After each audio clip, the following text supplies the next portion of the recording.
45-year-old mom of two, Nicola Bulley, was found to have died by drowning. A 2-day inquest just finished, and we're going to dive into each of the 2 days and learn more about how she sadly passed away.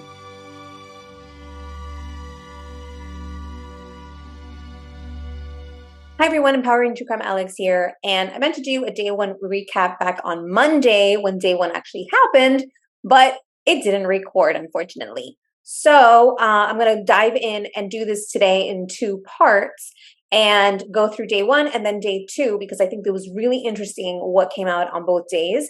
Just before we dive in, let's just take a moment of silence for Nicola and her family. And if you haven't yet subscribed to my channel, I'd appreciate if you do become part of the Empowering family, where we are the voice for the voiceless for various true crime cases. Brief recap, Nicola Bulley, who was 45 years old, she had mother of two. She went missing January 27th in Lancashire, England.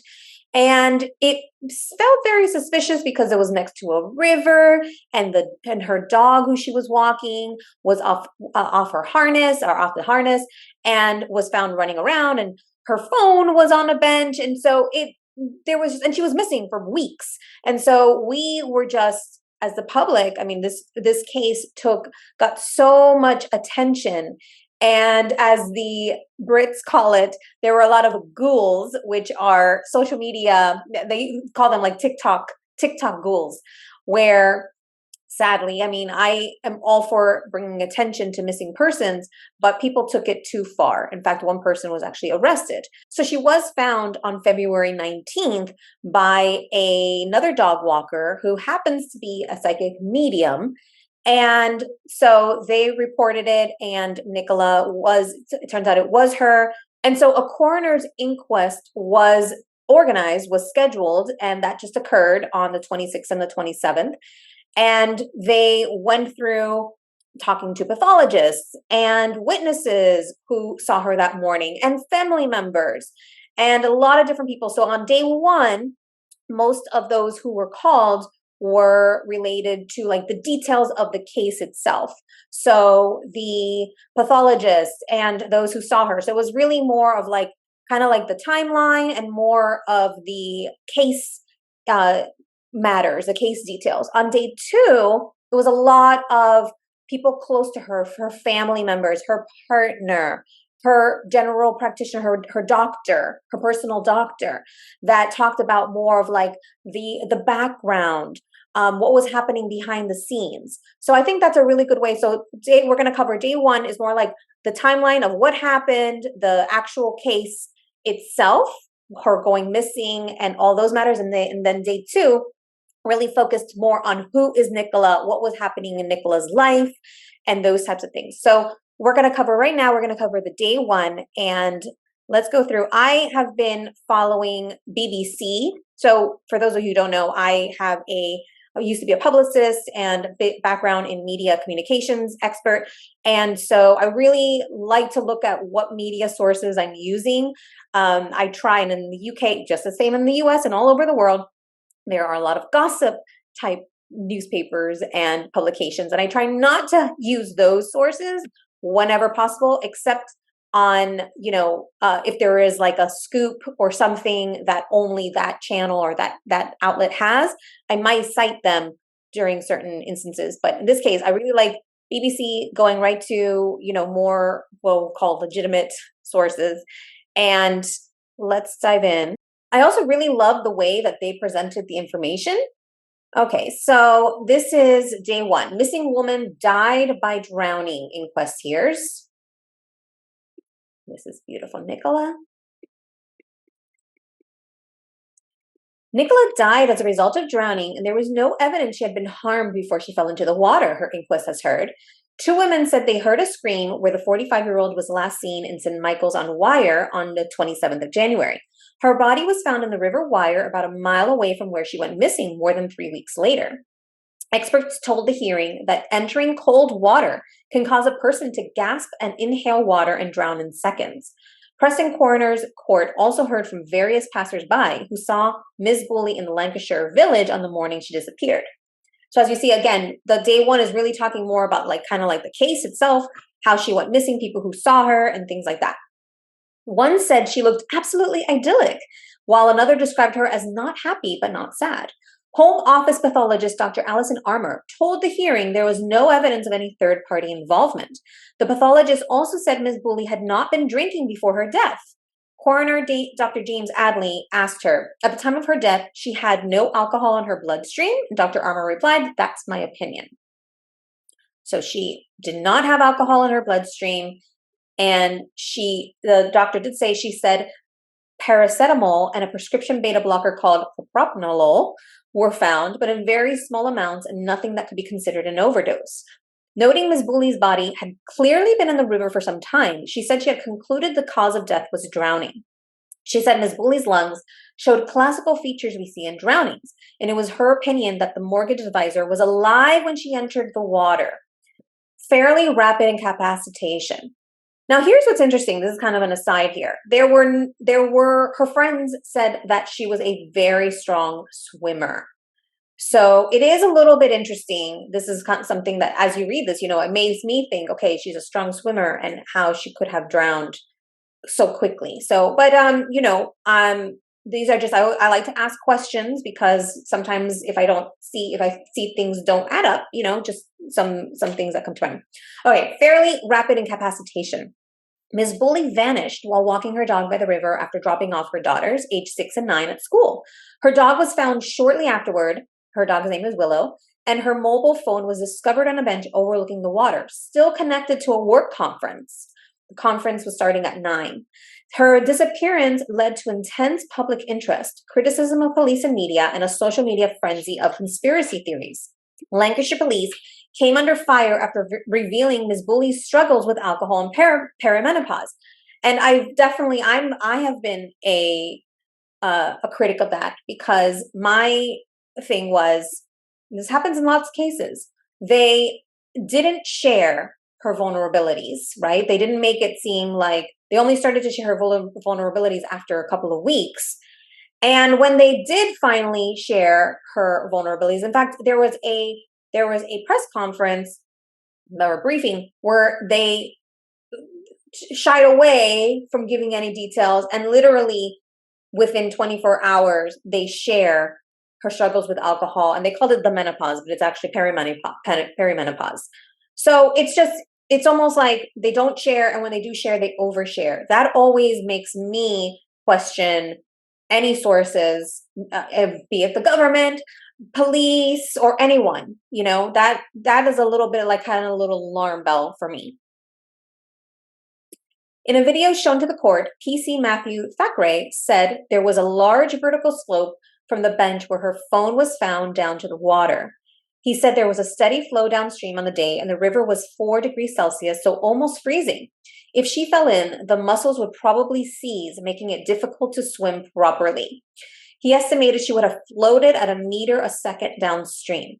The other thing is that why wasn't this mentioned up front? I feel like if somebody would have said that, hey, if she falls into the water at this almost freezing temperatures, it's possible that even a strong swimmer could have their muscles seize and it would be difficult to swim and breathe properly. He estimated she would have floated at a meter a second downstream. Remember, she was found almost a mile and a half away from where she would have gone missing. Professor Michael Tipton, a University of Portsmouth expert who supports search and rescue operators such as the RNLI, said just 2 breaths of water would have been a lethal dose. I mean, this is good information, right, for anyone. I mean, I live in Florida, which is hot, but I mean, if I fall into cold water, I mean, this is definitely something to consider. He said there would be a particularly powerful cold shock response, which would have led to a fairly rapid incapacitation. I think experts say, if you remain calm as best as possible, you won't inhale water. Inhale scream. A mother who bumped into Ms. Bulley on the morning of her disappearance told the court she felt there was nothing of concern. Kate Kiernan said she spoke to Ms. Bulley about her dog Willow while dropping off her children at school at just about 8:30 a.m. She was not happy, but who is on a Friday morning school run, she said. She wasn't sad, just how I normally knew her. Claire Chesham also described seeing Ms. Bulley twice during the route she took and having a brief exchange with their dogs, something they would do on a regular basis. She said Ms. Bulley was absolutely idyllic and she had not noticed anything unusual about either the location or Ms. Bulley. So I really like this map here. And it shows where they are, the River Wire. So one is where Nicola was seen on the river path after school drop-off. Two is, that's at 8:43. At 8:47, seen by another dog walker in the lower field. That's 2. 3 at 9:10, recognized by witness in the upper fields. 4, 9:33, a phone is found on the bench, still connected to the work call. And on February 19th, all the way down over a mile, it says at 11:35, a body spotted by dog walkers. The court also heard from Penny Fletcher, who found Ms. Bulley's phone and dog. She said she found the phone in a dog harness and tied Willow to the bench, only later finding out it was Ms. Bulley's dog and hearing she had gone missing. It was her daughter-in-law who recognized a photograph of Ms. Bulley and her family on the phone lock screen. She told the court she rang the local school before speaking to Ms. Bulley's partner. Helen O'Neill, whose garden is near the bench and river path, said she heard a scream, but she did not find it alarming at first. She told the court it was only later, upon hearing of Ms. Bulley's disappearance, that she decided to report it, adding, I vividly remember thinking it's unusual at this time. Veronia Clazen, who had dropped her children at school and had seen Ms. Bulley in the car park, also heard a scream. She said she initially thought someone was mucking about, adding it was the kind of noise she may make if someone made her jump. It was an inhale scream, a sharp intake of breath, she said. Now, this is important because I read this on day 1 and thinking if they would have mentioned screams, maybe there would have been something that would lead you to believe that maybe she would have fallen right at that moment. On day 2, they're going to say that there doesn't seem to be any relevance to those screams. So maybe that's why they didn't mention it. Maybe that's why police didn't mention it early on. Here's some flowers. We miss seeing you and Willow on our walks. Oh. Detective Rebecca Smith, who investigated the disappearance, said Ms. Bulley's Fitbit watch and Mercedes car keys were recovered along with her body. Police digital specialist Detective Keith Greenhall said the Fitbit stopped recording steps beyond 9:30 on the day Ms. Bulley vanished, and his initial thoughts had been that the device lost power on the 4th of February. He added that analysis of iPhone and Fitbit watch data suggested Ms. Bulley very possibly entered the water at 9:22 on the 27th of January. And I had read also that that's partially because her heart rate increased at that time. So that could have been suggested that she fell in at that moment. And so there's a little bit of confusion here because at first it says the device lost power on February 4th, but then there were no steps after 9:30, and it suggests that she went in on 9:22 a.m. Other reports early on, and I don't know, these weren't verified, or I can't recall if they were verified, suggested that the Fitbit stopped working. It wasn't synced days before. So maybe this is information that's come out since she went missing. Maybe more analysis has been done and better information is available. I've heard that sometimes with certain devices that if things aren't synced properly, the times are off. And so maybe that's part of the reason why there was a huge discrepancy in the times around the Fitbit. Okay, so this is day 1. Stay tuned for day 2. But so far, what are your thoughts? Let me know what stood out to you. For me, before watching day 2, what stood out to me were the screams. There was also, and it's not mentioned here, I put this in my recap. I did like a little quick voice recap on day 1. There was a man in black that was found. That was removed from this. So I'm not sure if media were told to remove it. That's a little bit of sketch. So that's interesting because on day 2, it doesn't refer to anybody suspicious seen, although it was mentioned originally. So I'm going to go back and see if I can find anything like that. And if I do, I'll add that in here So to me, it appears like that part about somebody saw a man in black was removed from this BBC day one recap. So that is a little strange, but we'll see what happens with that. Again, I'll do some research and see if I can find anything else on that. Okay, so even though the BBC article removed this part, Lancs Live included it. It says here, man in black sighting after Nicola Bulley disappearance was reported to police, Inquest hears. A sighting of a man dressed in black was reported to Lancashire Constabulary after the disappearance of Nicola Bulley. An inquest into the mom of two's death heard evidence from dog walker Richard Fife, who was among the last people to see Nicola alive. Mr. Fife was unable to attend the inquest at County Hall in Preston, but his statement was read out on his behalf. His statement explained he was walking his dog in the fields close to where the mortgage advisor was last seen as she walked her dogs following the school run. He knew her well enough to say hello to her as they often see each other while out walking, Mr. Fife explained. According to Mr. Fife's statement, he saw Nicola from a distance between 9:10 and 9:20 as she was looking at her phone. Mr. Fife went on to explain that he saw a male he referred to as a man in black as he walked toward where he saw Nicola and assumed he was waiting for a lift. Mr. Fife said he then saw him again on his way back and that he was dressed all in black and possibly a beanie hat and was about 6'1" tall. Mr. Fife thought it was strange he was still there, according to his statement. He then got in his car and drove off, and when he drove past where the man in black had been, he was gone. After hearing Nicola, 45, had gone missing, Mr. Fife reported his sighting of the man in black to police. The inquest earlier heard evidence that there was no sign of any third-party involvement in her death and that she is not believed to have been assaulted or attacked in any way. The hearing has also heard she had not drunk alcohol prior to her death. So that's interesting. Even though they are saying that there isn't any evidence of third-party involvement, this reported person being seen, could raise a few eyebrows, right? And then so the screams and the Fitbits. So those were the three things that stood out to me originally when I watched or when I read the day one recap. Is there anything else that stood out to you?